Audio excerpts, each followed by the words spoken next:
我替你挡明枪暗箭，为你筹谋铺路，你登基第一天却要杀我，为什么？你占着我母后的位置10年，还问为什么？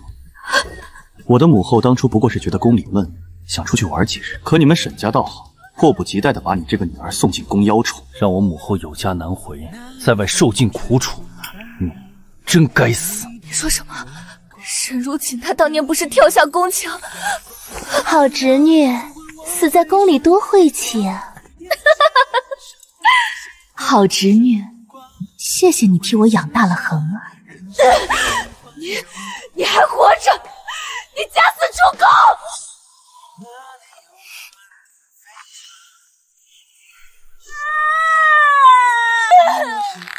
你小姑死了，三皇子无人庇佑，恒儿只能委屈你入宫保护她。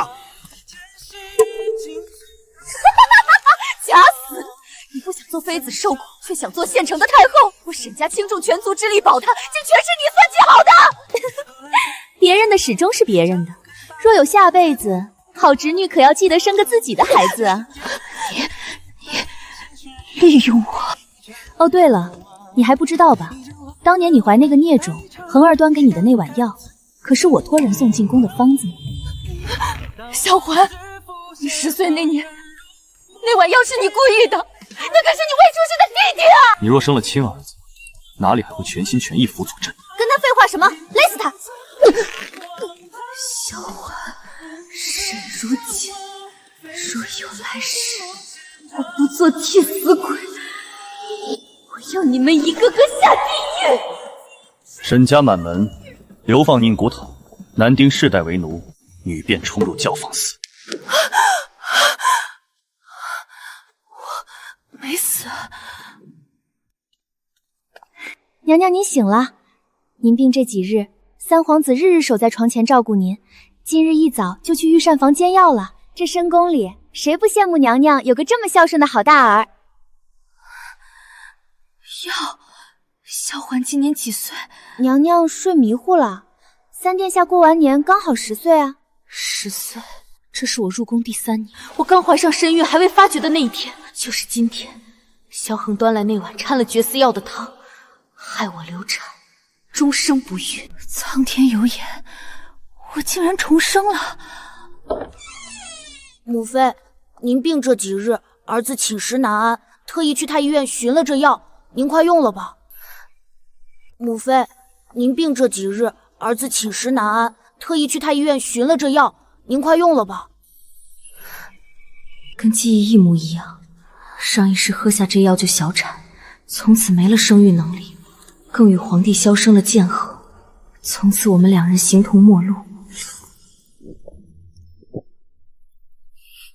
娘娘，小产了，也伤了根本，日后恐难有孕，看天意呀！朕此次艰难，三皇子、六皇子就这2个，六皇子还是个药罐子，朕好不容易盼来龙系，竟私试堕胎药，不知好歹督父！出去！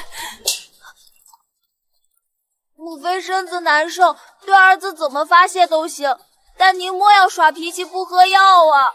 这是儿子专门从太医院求的。上一世信他鬼话，我养他3年，事事亲力亲为，还跟嫔妃结梁子，日子难熬。那会儿想，我护他这么多，他感激为我求药也正常，就毫无防备喝了。母妃，良药苦口，您快喝吧。我还未看太医，恒儿就端来了治母妃病症的药，倒是孝顺得很。儿子只是看母妃的病状与过世的母亲有些相似，便问了相熟的太医。母妃莫要怪儿子自作主张了。儿子已经失去了一个母亲，不想再失去一个了。上一世我是真的信了，太苦了，等会儿再喝。你不是还要去见皇祖母？去吧。可是母妃，这药凉了，药效就……去吧。是，儿子这就去。母妃，记得喝药。娘娘，三皇子对您孝顺得很呢。这几日他拉着奴婢问您症状，急得饭都吃不下。您这些年心血没白疼他。娘娘息怒，去太医院把张太医请来，要快，避开外头眼线。是。孩子，今生你又回娘肚里，连贴身伺候我的殷红都没想我怀孕。萧环10岁小孩，怎么笃定我怀孕，还端来堕胎药？这一定与假死的小姑有关。他们联系比我想象久。这一次，该下地狱的是你们！恒儿，太医说你有了身孕，可是当真？臣妾也没想到。恒儿，你入宫3年，替朕照顾涵儿，尽心尽力，如今又为朕怀上龙嗣，实在是大功一件。臣妾能为陛下绵延子嗣，是臣妾的福分。陛下，求陛下救救我们娘娘！放肆！大喜的日子，哭什么丧？奴婢不敢。娘娘今晨便觉得身子不对，还没来得及请太医，就有人送来了一碗药。娘娘向来怕苦，没喝。若不是娘娘打翻了那碗药，此时娘娘和小皇子……谁送来的？奴婢不敢说。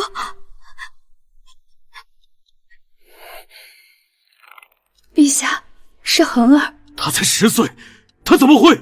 今日一早，恒儿便来了。他问了太医，端了这碗药来。只是不知为何端来的是堕胎药，臣妾想，怕是有人欺他年幼，糊弄了他，才差点酿成大错。10岁的皇子亲自去太医院抓药，太医院里谁敢开这种药？有人在背后教他。在朕的眼皮子底下，竟有人敢谋害皇家血脉！臣妾受些委屈倒无所谓，可这样的人若一直潜伏在恒儿身边，带坏了他的心性，日后怕是对皇子也不利啊。恒儿深明大义，委屈你了。你且安心养胎，此事朕自会处理，定不叫那等阴险小人得逞。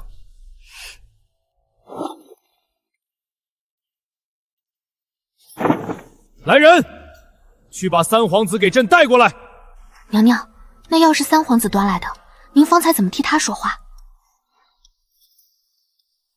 咱们这位陛下疑心病重，我越说恒儿年幼孝顺，陛下心里就越堵。10岁的孩子能在后宫弄到堕胎药，陛下自己会想这背后有谁。可三皇子毕竟是陛下亲骨肉，陛下念着江妃娘娘，奴婢怕陛下高高举起，轻轻放下。旧情，皇帝与小姑沈如锦相伴多年，情谊深厚。当年父亲送我入宫后，皇帝一直对我颇为寡淡。父皇早就原谅了母后，若是到了他日落西山的时候，或许会为了那点血脉和旧情妥协。可如今，陛下正值壮年，大权在握。他要是发现沈如锦假死出宫，与人私通狗命，还遥控亲儿子杀未出世的龙嗣时，那点旧情还能剩多少？好戏才刚刚开始。父皇，此事与孩儿无关啊！温娘娘说的一切都是冤枉孩儿的。我只端碗药给你，并无害人之心，你莫要在父皇面前诋毁我。父皇，你得相信孩儿啊！孩儿如今只剩父皇您一人了。萧恒身为长子，从没有这样哭泣抓衣角的样子。此刻这般告状的模样，倒像极了小姑沈如锦。大概这段时间，他想出了这个法子。好生说话，这一副样子是要做什么？况且，什么叫你只剩朕一人了？你母妃对你不好，你皇祖母对你不好。陛下，全宫上下谁不知3年把三殿下当眼珠子护着？娘娘为殿下事必躬亲，殿下起疹子那回，娘娘守了3夜，眼睛都熬坏了。如今殿下犯错不认罢了，竟连一声母妃都不肯叫，张口就是温娘娘，真寒心呐！你听见了吗？你母妃可曾说过你半句不好？她抚养你3年，更是将你记在名下，她是你名正言顺的母亲，你为何叫她温娘娘？是觉得她刚才诋毁你了吗？父皇，儿臣不是。孽障，给朕跪直了！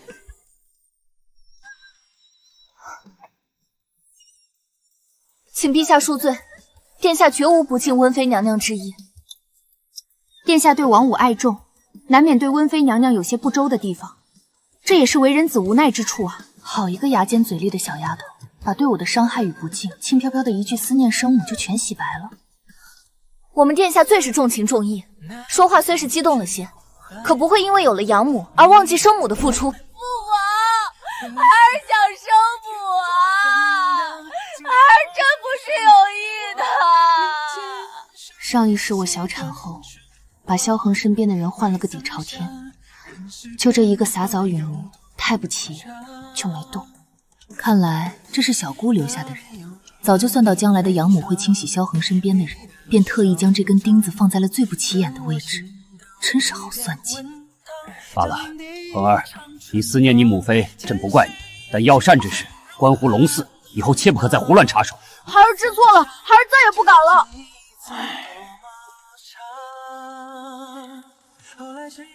恒儿长大了，有些事情放在心里，他也是一时情急，温妃不必在乎。任谁也不会想自己的孩子是个冷心冷肺、残害养母之人。是，萧恒老实了一段时间，他身边那个小婢女被我处理了，他再没来招惹我。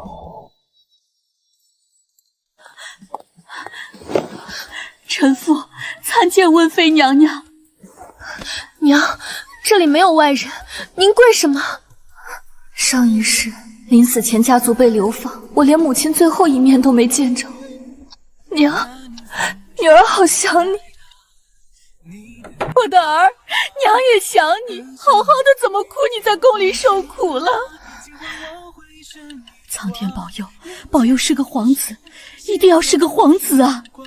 娘，太医说了，这一胎康健得很，是儿是女都是我的骨肉。糊涂，公主虽好，别人孩子养不熟，三皇子还隔一层肚皮，有自己的皇子才好。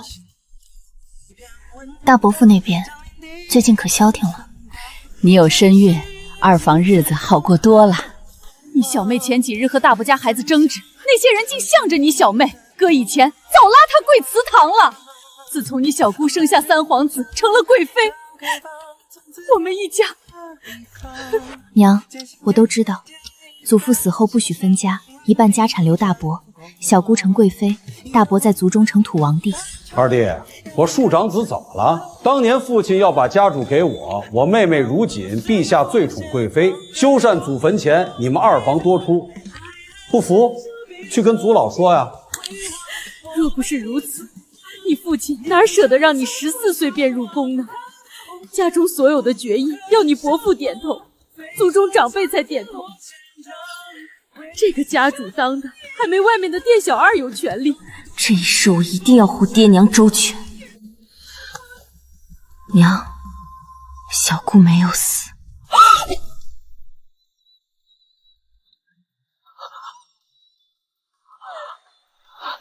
没死？不可能！你大伯和你父亲亲眼看见的。娘，那尸首脸都摔烂了，穿着小姑的衣服便是小姑了吗？大伯，他一定知道事情。你大伯虽然混账，这可是欺君之罪啊！他的倚仗是祖父与小姑。祖父去世后，大伯有一段时间连头不敢抬，直到小姑成了妃子才又嚣张起来。可你看小姑死后，大伯没有半分伤心，也没有低头做人。二弟，如锦轰了，三皇子无生母，恐遭人欺负，恒儿必须进宫为妃，保护三皇子。他拿着我的清白和一生，去填他们大房的富贵。畜生！这对下贱的庶出兄妹，竟敢把我们全族当猴耍，把你当挡箭牌！小姑假死做的并不高明，只是没人想到罢了。让父亲查大伯这3年的暗账，查青椒的别院。我会告知你父亲的。父亲虽说是个4品文官，可沈家在这京城100年，祖母更是来自宣德侯府，查这点东西绰绰有余。娘娘，老爷加急送来的，暗卫说老爷写着信时，把书房的端砚都砸了。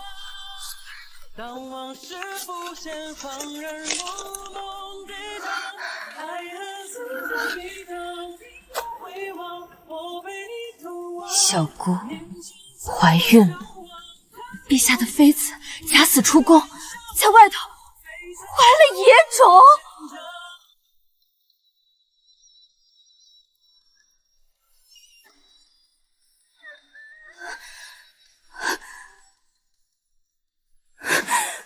假死，私奔，他竟然敢！娘娘，您快要生产了，不要如此用力啊！殷红，你不懂。上一世我只知他厌倦宫墙，向往自由，才演假死出宫戏码。我还鞭泯他无奈，可没想到他不是追诗远方，分明跟外头野男人私奔。好侄女儿，外头的天地可比这四方城快活多了，还有人知冷知热。若是厌恶宫规，只去民间游玩，皇帝或许不会迁怒沈家其他人。可若是与人私奔，沈家上上下下都将难保。一旦事发，莫说大伯父亲，整个沈家几百口全要凌迟处死。不仅三皇子被遗血缘，连我肚里这个……娘娘，您怎么了？您别吓奴婢啊！云皇，我好像要生了，羊水破了，来人啊！快传太医，娘娘要早产了！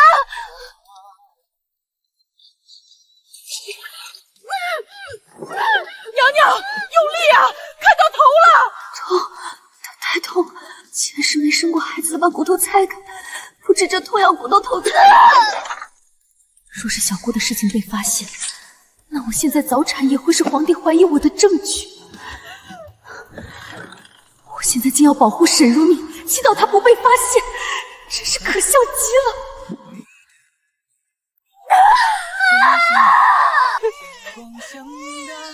恭喜娘娘，贺喜娘娘，是个健将的小皇子啊！哈哈哈哈！好，赏温妃寝宫上下统统重赏！哈哈哈！娘娘，您看，小殿下长得真像你。元儿，我的元儿，沈如锦必不能是沈如锦了。既然你那么喜欢外面的野男人，那我就亲自送你一程，让你永远死在外面。娘娘，元儿真乖。皇上驾到！恒儿，你来看看，你那小妹当真是个鬼灵精。臣妾参见陛下。朕今日批阅奏章，竟从你父亲的奏折夹缝里调出这么个东西。你小妹倒是聪慧，竟知道将这信藏在你父亲的奏折里。陛下恕罪，是小妹顽劣，她不过7岁，是家中幼女，父母自小是惯着些，竟不知深浅冲撞了圣人。臣妾定当修书回家，让父亲严加管教。哎，一家人的家书罢了，朕又不是暴君，生什么气？快起来！怎么如此高兴？这信上写了什么趣事？小妹说，她前几日生辰，与她关系最好的宣德侯家妖女送的礼物，竟是请她去算命。哦，算出了什么？结果那瞎眼算命的，竟算出2人今年运气都不好，气得小妹将那少女赶了出去，足足2日没理人呢。这小丫头脾气倒是大得很。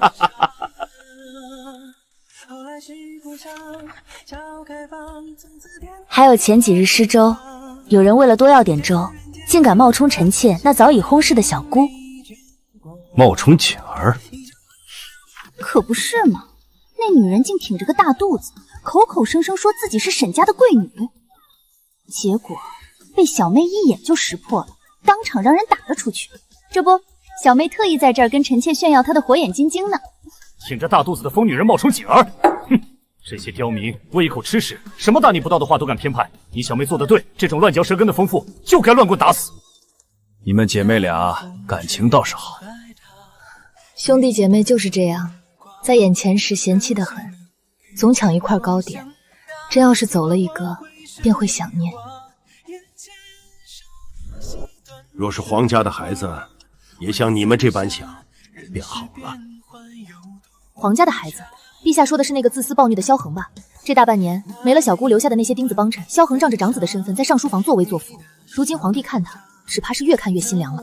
陛下说的是，朕晚些时候便来看你与元儿。听说元儿已经会叫人了。是呢，见人便笑呢。好，不愧是朕的儿子。娘娘，那信自然是父亲放的，就也是为了送给陛下看的。娘娘是想告诉皇帝，有人冒充小姑。若有一日沈如锦出现了，那她也不能以沈如锦的身份，沈如锦只能死去。我的好小姑，这一世的苦日子，你可得好好受着。三哥，我没抢父皇宠。娘娘，三皇子欺负六皇子，大冷天六皇子体弱，闹人命怎么办？去拦！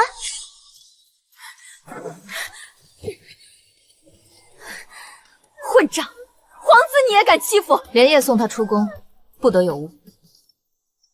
为三殿下选宣德侯府小公子做伴读，再挑几个得力的侍从教导规矩。是，奴婢这就去办。拦？为何要拦？宣德侯家小公子现在江南游学，前途好，本宫何必为白眼狼毁别人前程？上一世那个本该沉湖的侍从，如今也考取了宫刑。可是娘娘，万一大伯跟青楼五人生的种，骨子里就那样，他们臭味相投，本宫成全他们，让他们烂在一处。走吧，去太极殿给陛下送参汤。派人暗中跟着六皇子。是。你让奴婢找人跟着六皇子，果然有用。三皇子把六皇子关进冷宫了。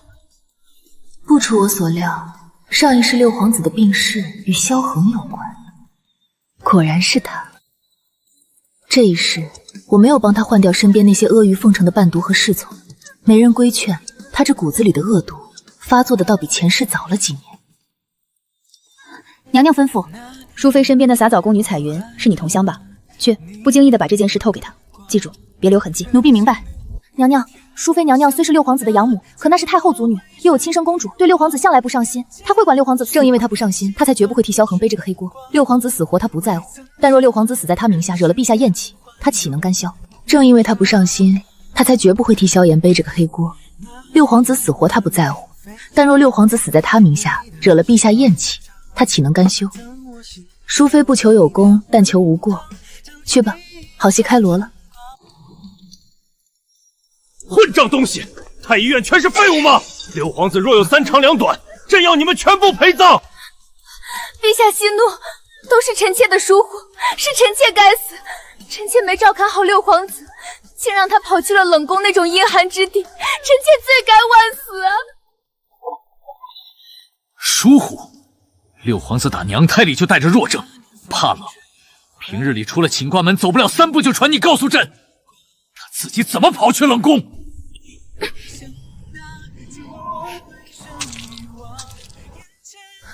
陛下明鉴，真不是我家娘娘的错啊！娘娘去给太后请安，三皇子带六皇子出门，说带弟弟玩，不让我们跟。皇子既说定，奴派怎阻拦？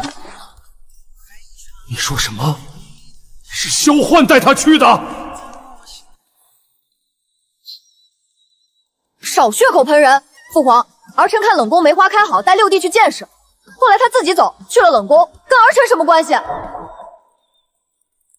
皇帝连骂都不想骂了，哀莫大于心死。我的目的达到了，萧寒被皇帝彻底放弃。陛下，臣妾无能，没看管好三殿下。朕13岁时已上战场杀敌，他如今也有13了，不是无知智儿。做什么事他心里有数，此事与你无关，不必再说。父皇，听儿臣解释啊！父皇，陛下有令，任何人不得惊扰六殿下休养。三殿下，请回。三殿下，天寒地冻，早回宫抄孝经，好自为之。三殿下自重，娘娘是你长辈，岂容你放肆？殿下气什么？太医院刚传话，六殿下不过受了寒，没有性命之忧。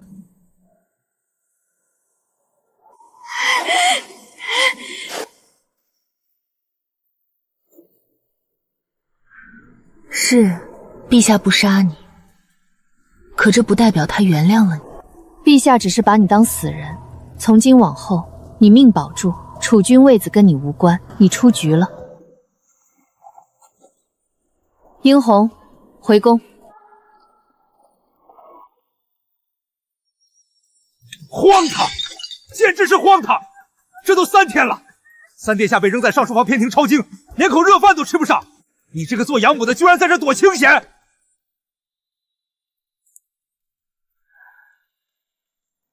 伯父进宫一趟不容易，喝口茶降降火吧。喝什么茶？彭丫头，你姓沈别忘了，大房二房不对付，关起门来怎么闹都行，但在外人眼里，咱们终究是一笔写不出2个沈字的一家人。萧环惹了祸，往大了说，那是残害手足，会牵连我们整个沈家抄家灭族；往小了说，只要皇帝没对他彻底失望，他还是板上钉钉的储君。你现在就去太极殿跪着，把三皇子给我捞出来！捞？伯父猪油蒙心，把皇宫当你青楼赌坊。你以为陛下看重什么？才华？长幼？我告诉你，陛下看重品德。皇帝儿子少，对储君要求低，哪怕萧焕平庸，朝堂文臣武将辅佐，大不了当太平天子。可是残害手足，他不能容忍。放屁！古来皇帝手上都有兄弟血，皇帝气头上，要是不选三殿下，难道过一宗室野种？你爹也是这个意思。沈家在三皇子身上砸了多少钱，已经赌不起了，你必须保他。前世我也这么想，沈家赌不起，我赌不起。那时我没孩子，只能把希望全压萧环身上。我替他隐瞒，替他善后，生怕皇帝知他恶行，从宗室过银皇子不要他。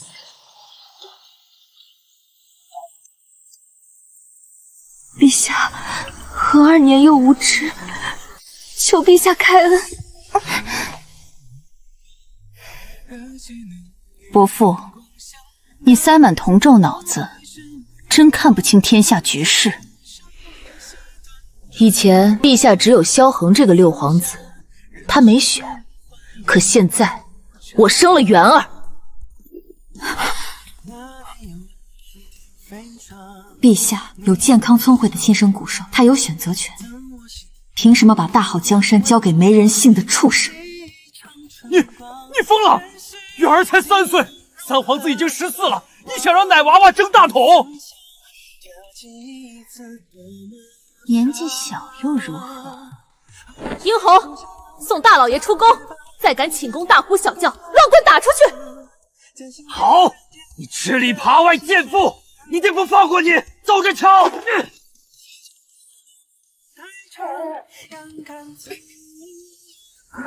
娘娘，大老爷手握沈家钱袋，他说老爷也这意思。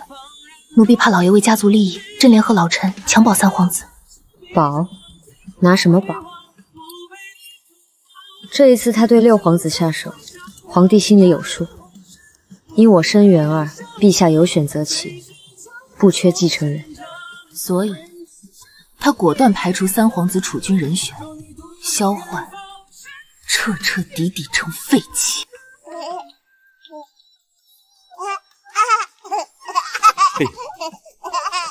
哈哈哈哈！好小子，这臂力随朕。恒儿，你们沈家的姑娘倒是好生养，生下的孩子都壮实得很。这宫里许久没听见这么欢实的笑声了。能为陛下诞育皇子，是臣妾之幸。元儿有陛下这般疼爱他，也是他的福气。父皇，慢些吃，没人和你抢。恒儿，有时候朕看着你，总觉得不可思议。你与如锦虽都来自沈家，可性格真是大相径庭。哦，陛下怎么突然想起小姑了？臣妾愚笨，自然比不得小姑当年在陛下心中的风姿。朕当年还是皇子时，去你们沈家做客，我下不去了。如锦，你别乱动，为兄去叫小厮拿梯子。拿什么梯子？本小姐才不费那个事儿。如锦爬到树上下不来了，便将你父亲当垫子跳在了他身上。朕很惊讶，朕当时很喜欢母后为朕选的妻子，规矩无趣，连迈的步子都像拿尺子量过一般。朕很喜欢如锦这种不守规矩的女子，便向母后求娶了她。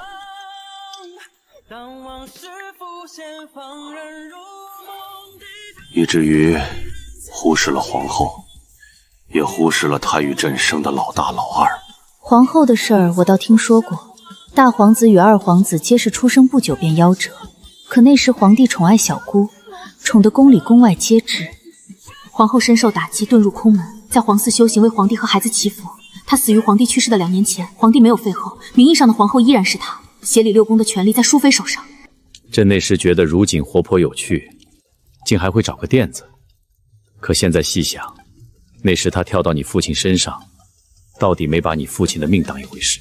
你父亲是他兄长，可他就那样罔顾你父亲的性命，与如今的老三何其相似。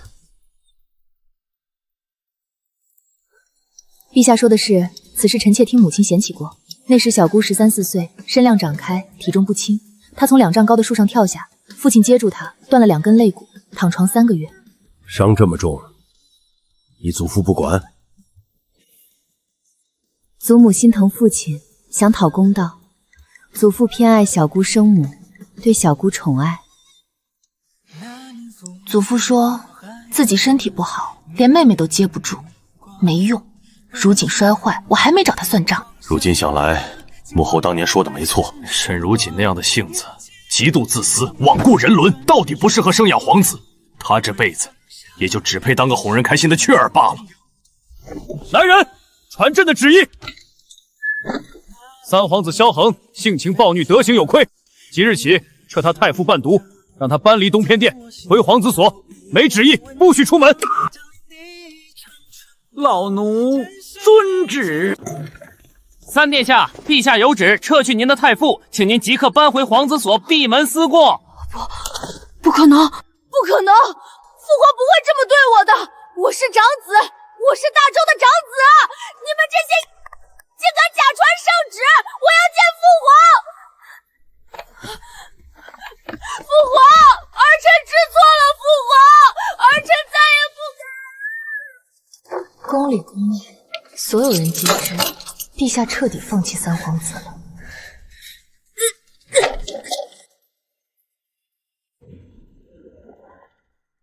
劳烦姑姑通报一声，这是内务府刚进贡的血燕，特意孝敬温妃娘娘和小殿下的。哎呦，六皇子病着，三皇子这回算是彻底完了。咱们元儿小殿下，这大周往后啊。嘘，娘娘，您瞧外头那些趋炎附势的人，三皇子得势那阵儿，这些人绕着咱们走，如今倒是把咱们这门槛都快踏破了。墙倒众人推，锦上添花谁都会。看来有人坐不住了。来我宫中的人越来越多，我猜到有人坐不住了，可我没料到那人是小姑，她进宫了。真是阴魂不散，听见她进宫的消息，本宫这头疼的旧疾都要犯了。娘娘，怎么对于别人规矩森严的皇宫，沈如锦就能来去自如呢？她有好大儿在，有个当年要死要活爱过她的皇帝。他以为只要他哭一哭，闹一闹，这天下的规矩都要为他让步。摆驾皇子所。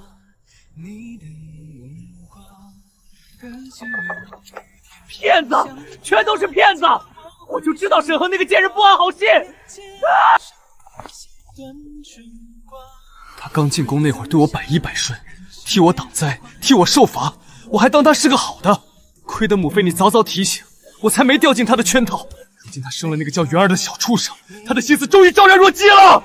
我的恒儿受苦了，你放心，有母妃在，这天下的好东西就只能是你。我要告诉父皇，他觊觎皇位。去吧，恒儿。前世我掏心掏肺养了他10年，为他殚精竭虑，原来在他眼里，全是我别有用心的圈套。这对自私自利的母子，真是一脉相承的令人作呕。到底是谁觊觎皇位？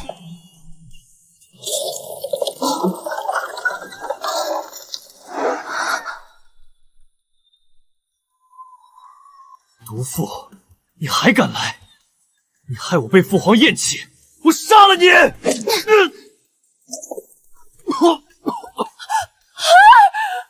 大胆！沈恒，你不过是沈家送进来的一个替身，竟然下人打皇长子！你这下不装了，原形毕露了吧？以前还摆出那副为了我好的嘴脸，我不理你，你还装委屈。现在我母妃在这儿，你骗不了我了。想扶那个奶娃娃上位，做梦！萧环，你是不是在上书房抄经，把脑子抄坏了？一个已经发丧入葬、死得透透的人，突然出现在皇宫大内，这叫欺君之罪。你要想好。那又如何？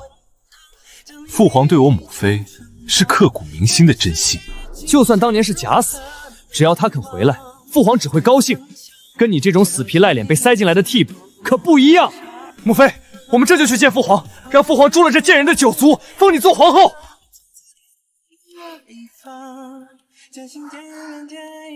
去吧，萧恒。你还不知道吧？你的母妃在外面与别的男人生下了1子1女。去吧，告诉你父皇。去吧，赶紧去告诉你父皇，让他高兴高兴。你说什么？寒儿，你别听毒妇胡说，他想离间我们母子。你继承不了皇位，你也是皇帝的儿子，将来也是个富贵王爷。可若是陛下怀疑你的血脉呢？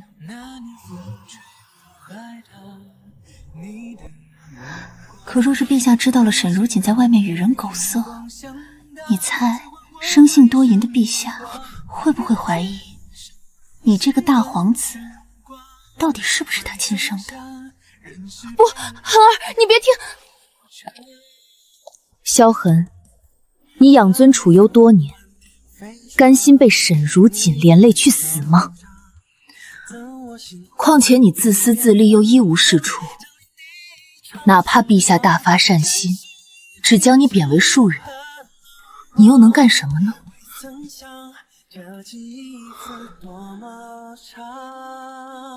你和谁生孩子了？恒儿，你这是什么眼神？那个野男人是谁？恒儿，你先放手，没人知道的，天知地知。没人知道，是放得住火吗？你竟然背着父皇在外面生野种，你害我，你想让我死？放开！说！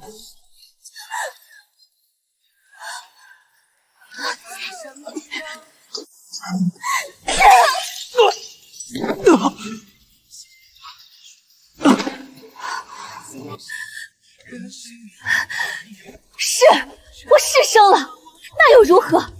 我不能追求自己想要的生活吗？你只想到会被皇帝怀疑，可你想过我吗？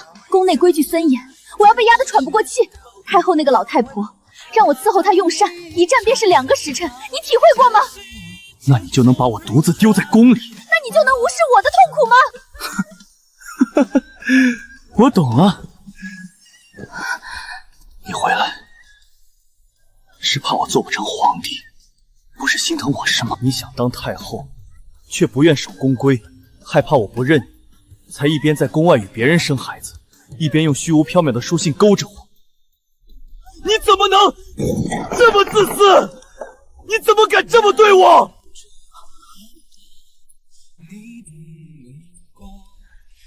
萧环，你看，你与他一脉相承，谁也别嫌弃谁。毒妇，你少在这看笑话。不过，你若不承认，我也不承认，谁能知道他是沈如锦呢？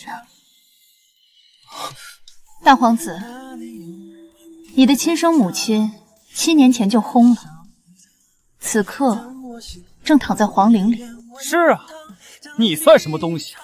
本殿下的母妃早在皇陵躺着呢。你这不知死活的贱婢，竟敢跑到皇子所来，冒称当朝贵妃！你不能不认我，你这是不孝，你会遭天打雷劈的。这婢女真是放肆，还敢呵斥皇子！母妃，母妃，赶紧把她送去浣衣局。好。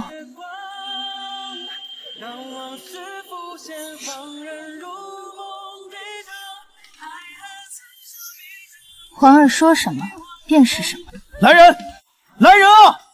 把这个冒充贵妃的疯妇给本殿下拖出去！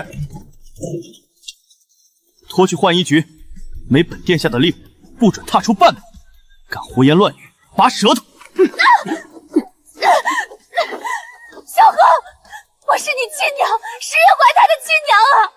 你敢把我送去那种地方，你会遭报应的！闭嘴！本殿下的母妃是沈家嫡女，你算什么东西？拖走！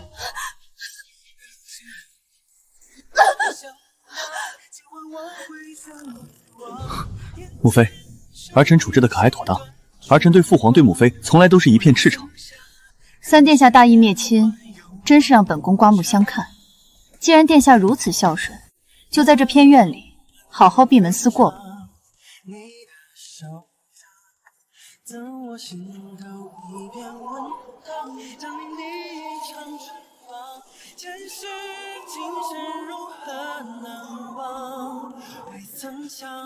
娘娘，沈如锦最会装，浣衣局那边人多嘴杂，万一她找着机会见到皇上，要不要先把她舌头拔了，或者挑断手筋脚筋，先压着，慢慢来，慢慢折磨。本宫从不做这种蠢事。这皇宫里的规矩对她来说形同虚设，她能悄无声息地潜进来一次，就能溜出去第二次，留着她，万一出了岔子，本宫岂不是成了天大的笑话？打蛇不死，反受其害。今日就让她再也走不出这道宫墙。放我出去！我是贵妃，我是贵妃，我要见皇上。皇上要是知道我回来了，一定会杀了那个小贱人和萧何那个白眼狼的。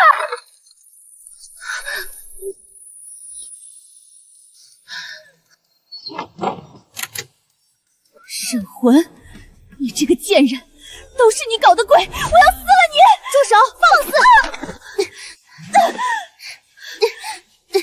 你敢按着我！我是你亲小姑，你算个什么东西？你不过是我沈家送进来替我顶包的棋子，没有我，你有今日！忘恩负义的白眼狼，你给我放手，不然我一句话让你死无葬身之地！你等着，我现在就告诉我哥哥去！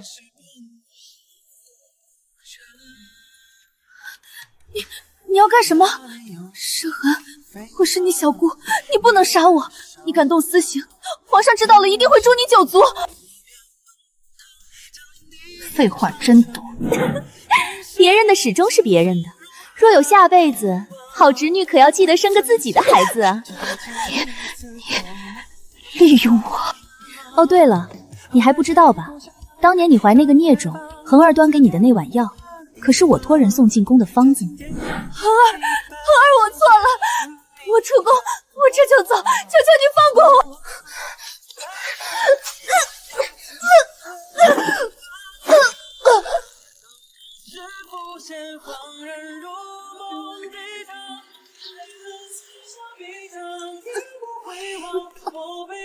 小姑，你放心去吧，你在外面的私生子，还有你引以为傲的白眼狼，你的儿子，我一个都不会放过的。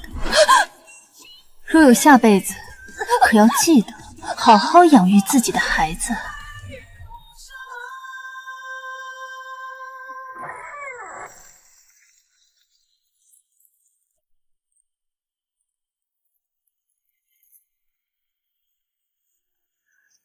娘娘，里面那位尸首怎么处置？浣衣局日日都有暴毙的粗使婢女，草包草了，扔去乱葬岗。奴婢明白。这世上再无沈如锦。走吧，回去看看元儿。沈如锦死了，可比他更难对付的是皇子所里那只养不熟的白眼狼。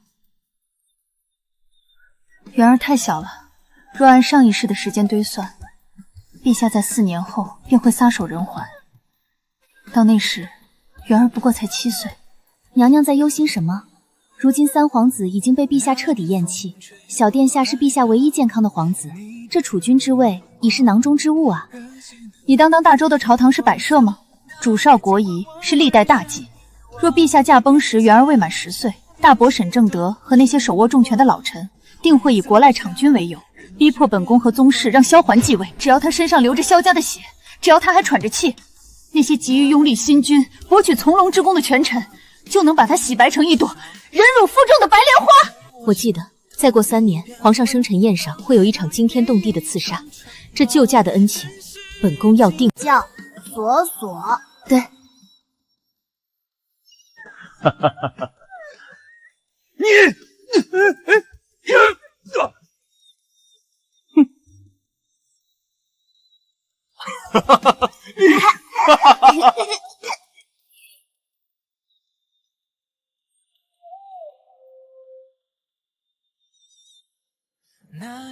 我2年前成了贵妃，坐在离皇帝最近的位置上。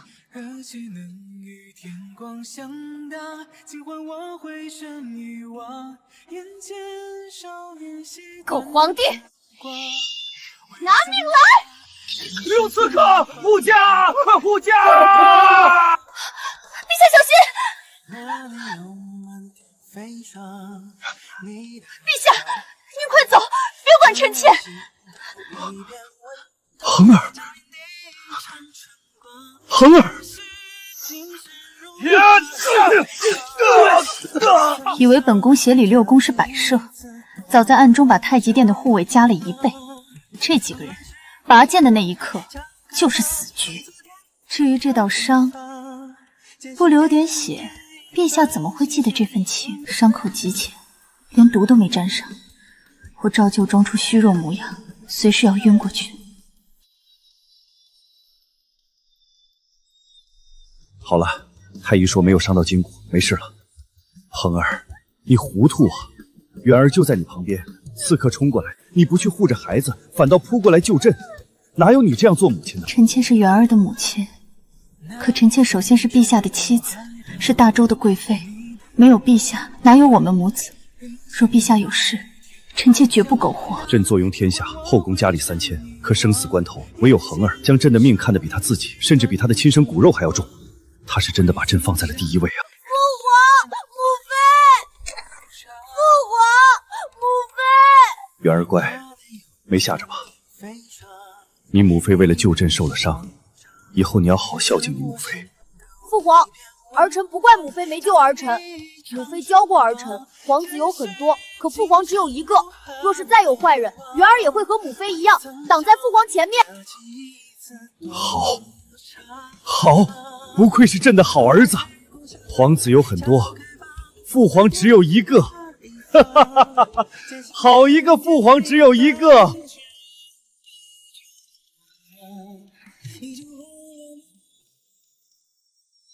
奉天承运，皇帝诏曰：贵妃沈氏之子，皇子萧元，天资翠美，品节祥明，今立为皇太子，正为东宫。钦此。上个冬天我还觉得6殿下撑不住，结果呢，日日咳血，就是不咽那口气，真是气人！骗子！父皇，你骗我！我是长子，我才是长子啊！凭什么立一个6岁的小畜生？凭什么？听，那疯狗又在叫了。新太子刚立，普天同庆呢。谁搭理守皇陵都嫌碍事的疯子，赶紧走！晦气！萧环，你看，这大周的江山，我亲手拿过来了。该下地狱的人都在地狱里，而我，终于成了这执旗的人。去，下在小畜生的核桃酥里。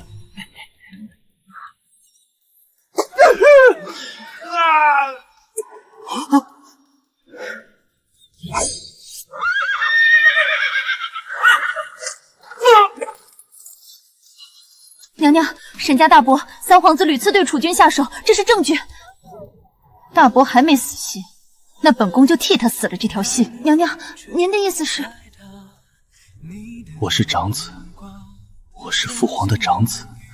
父皇只是一时生气，只要我听话，父皇还是会疼我的。哈哈哈哈哈！我就知道，沈家没有放弃我，大舅公没有放弃我，救驾，对，救驾，父皇就会知道我才是最孝顺的。沈恒，你那个只知道吃奶的小畜生，拿什么跟我争？我萧皇才是天命之子。朕今日为你打一条上好的血狐皮做大赏。臣妾祝陛下旗开得胜。陛下，三殿下他跪在邺城外，说昨夜菩萨托梦，说陛下今日有血光之灾，非要跟来护驾，怎么拦都拦不住啊！荒唐！这逆子竟敢咒朕有血光之灾，让他滚！陛下息怒，三殿下虽有错在先，但到底是一片孝心。菩萨托梦虽属无稽之谈，可若陛下强行将他赶走，倒显得陛下不顾念父子之情，不如让他远远跟在后面，换上护军的衣服。一来全了他的孝心，二来也让他看看陛下的龙威，洗洗他身上的戾气。哼，也罢，既然他上岗着来丢人，就让他跟着护军，敢惊扰圣驾，直接打断他的腿。驾！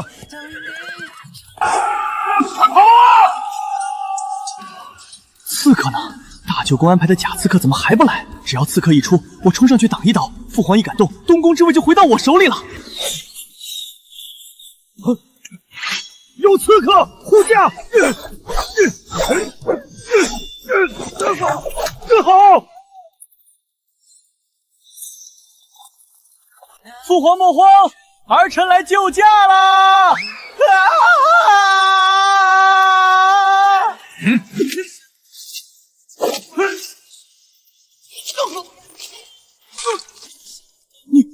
你们怎么真打呀？啊！救命！大舅公救我！你们不是大舅公派来演戏的吗？停手啊！你说什么？这刺客是沈正德派来的！畜生！你竟然勾结外臣导演刺杀生父的戏码，只为博取储君之位，你简直猪狗不如！不，父皇，不是儿臣派的，是大舅公说只要儿臣假装救驾，不，这些是真的刺客，父皇救我！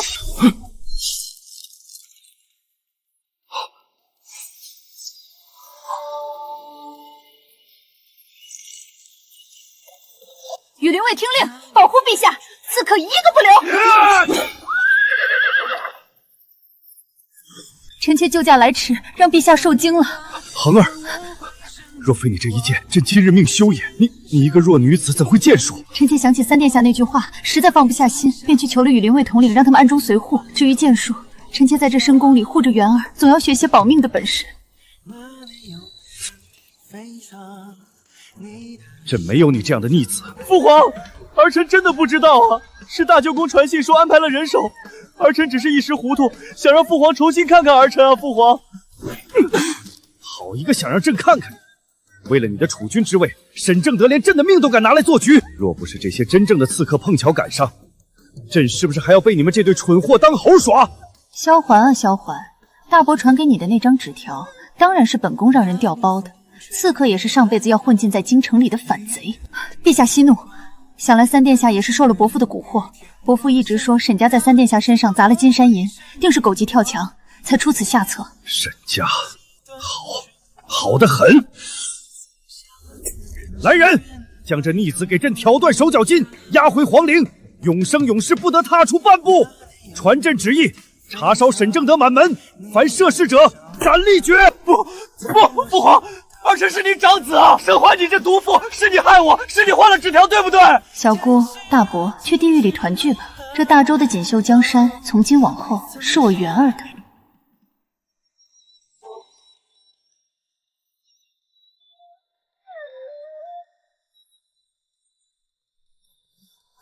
恭喜陛下，恭喜娘娘！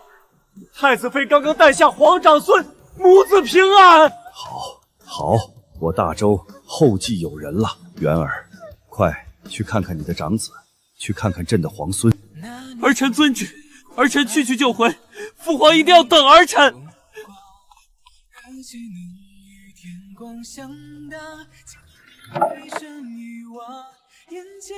恒儿，元儿，很好，你也很好。陛下，您别说话了，把这口参汤喝了吧。朕知道你对沈如锦做的一切。萧环嫉妒元儿，他做不了储君，也不愿让元儿做。他向朕挑明了沈如锦做的一切，妄图让朕废了你与元儿。陛下，臣妾不明白，三殿下为何要这样构陷臣妾？小姑10年前便已轰击，臣妾难道有通天彻地的本事，能让死人复生不成？萧环没胆子说这些，即使被圈禁，也没断了他的吃喝，依旧是个富贵王爷。而向皇帝告发，只有死路一条。皇帝查到了沈如锦的痕迹，在试探我。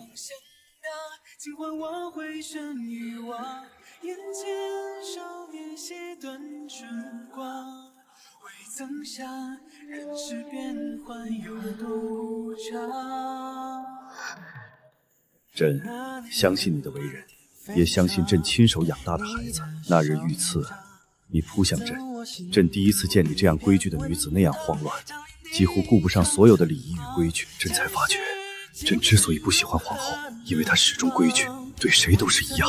而你满心满眼只有朕。恒儿，朕死后只想与你同埋皇陵，你可愿意？陛下长命，怎能说这些不吉利的话？您还要等元儿的长子叫您一声祖父呢，陛下！皇帝果然在试探我，但大伯死了，沈家人咬死不认，皇帝拿不到任何实证。若我刚才哪怕露出一丝心虚，因为动容而承认与沈如锦有纠缠，屏风后的侍卫就会直接冲出来，将我乱刀砍死。帝王向来多疑，我从不做赌毒，毕竟我还要做太后呢。沈如锦心心念念的潇洒生活，终于要轮到我体验了。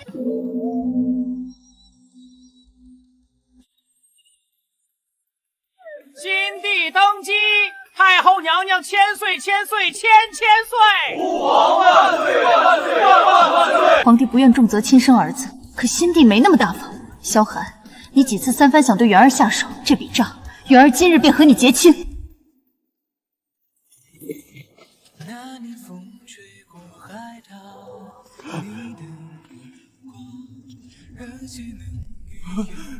母妃，母妃，母妃，我知道错了，我是你养大的孩子啊，你可怜可怜我。当年那碗药是那个人叫我端去的，我不知道是什么，他什么都没告诉我。你不知道？不，我知道的。他告诉我，后宫多一个皇子，我没法当皇帝，所以要我把你的孩子打掉。他远在宫外，怎么知道我怀孕的？连我都不知自己有了身孕。我不知道，他只这样说，我不知道。求你放我出去，我不当皇帝了。若是萧恒不知道，那便是之前那个小婢女了。她是医女，应该是她将消息传给那个人的。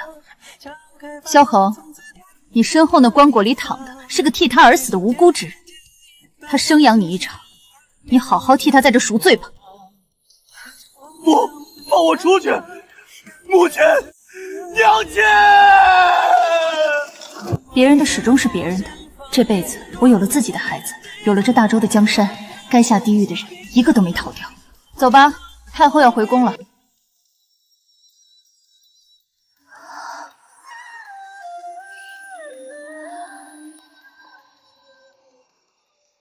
她们是你同母异父的亲弟妹，封个一字并肩王和长公主怎么了？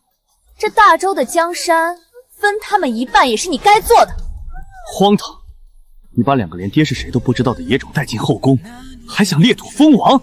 你想让全天下的人都戳着朕的脊梁骨，那这是个杂种吗？你这个不孝的畜生！没有我筹谋，你能坐上龙椅？好，你要封王是吧？朕现在就成全他！娘！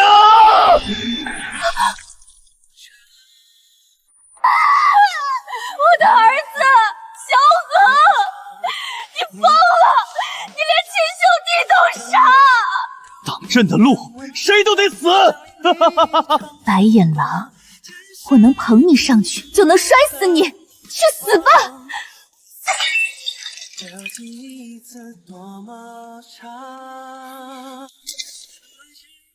逃！快逃！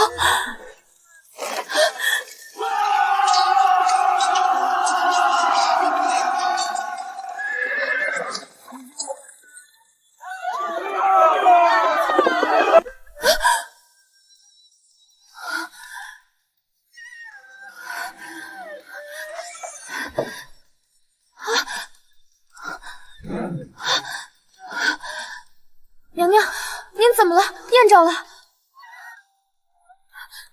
白，快打热水来，娘娘的寝衣都湿透了，快给娘娘擦擦身子。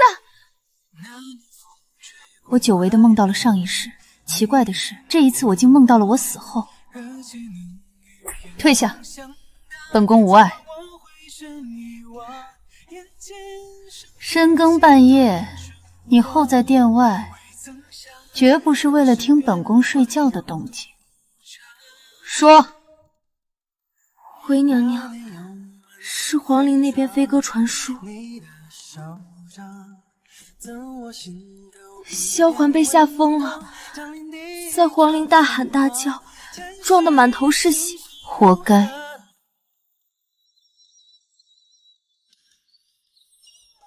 阿姐，元儿今日赏了温瑶好多叫花鸡，温瑶特意带来给阿姐尝尝。没规矩，如今元儿是皇帝，你该叫陛下。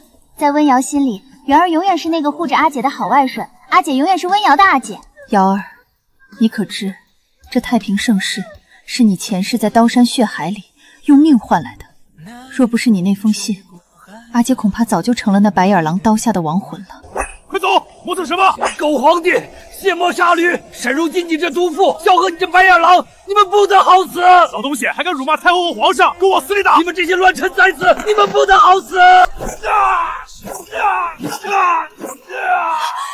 了，求求你们别打了！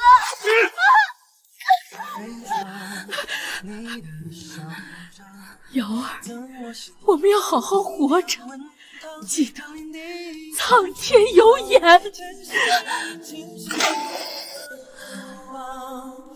苍天有眼。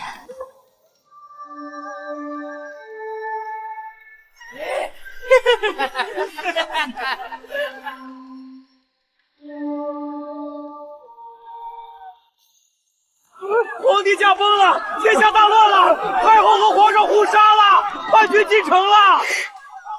死得好，阿姐，你看到了吗？他们狗咬狗了。战火四起，我被卖到一户人口单别的人家，今夜主家逃命去了，留我一人守夜。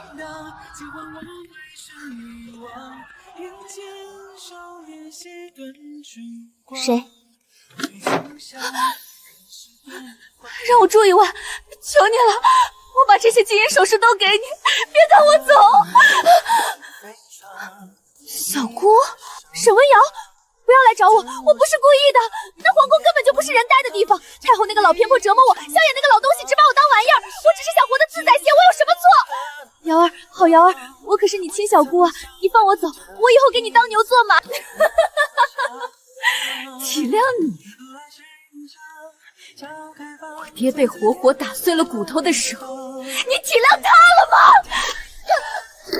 还有我阿姐，14岁替你进宫那个吃人的地狱，她死的时候脖子是不是也被这般勒着？疼不疼？我问你疼不疼？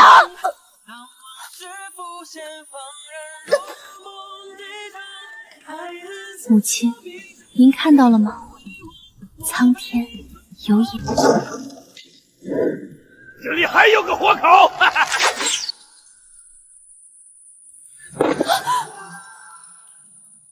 瑶儿，瑶儿，你给你阿姐写封信，告诉她，这具尸舟时看到了和你小姑长相相似的人，一定要写，让她千万当心。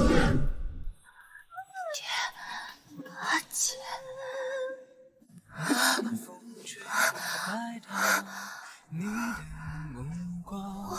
我没死。瑶儿怎么满头大汗？可是验着了。爹，瑶儿想你，瑶儿想阿姐。傻丫头，爹就在这儿呢。你阿姐前几天入宫，现在是皇上温妃。过些日子逢年过节，爹带你进宫给她磕头。